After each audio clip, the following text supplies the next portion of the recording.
Facebook is turning off the news on its core app in Australia. Ironically, that's likely good news for Facebook's other platforms. The social media giant on Wednesday announced it would restrict both publishers and average users in Australia from sharing and posting news stories, a response to a proposed law down under to force companies like Facebook and Google to pay news publishers for content. However, Facebook's restrictions only apply to its core app and won't affect Instagram, Messenger or WhatsApp, the company confirmed in a statement to Forbes. None of those platforms allow for widespread broadcasting of news articles and links as Facebook does.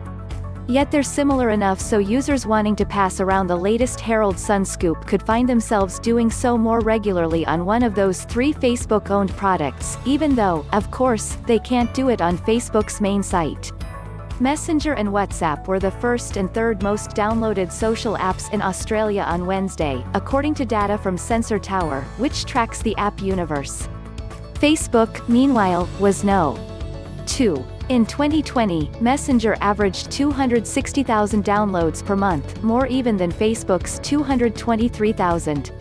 WhatsApp averaged 200,000. While Facebook has an iron grip on the Australian social media market, Twitter also has an opportunity to benefit from its withdrawal.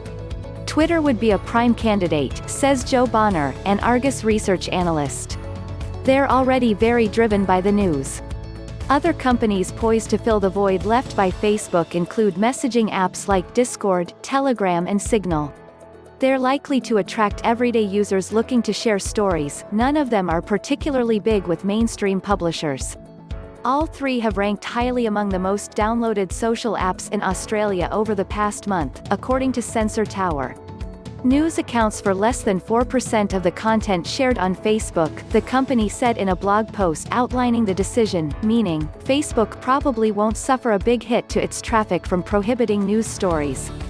For Facebook, it doesn't significantly move the needle, says Daniel Ives, a Wedbush securities analyst covering Facebook. But he adds, this speaks to a broader issue for large tech stalwarts going into 2021. There's gonna be more of these old Western standoff situations. Facebook's investors don't seem too concerned.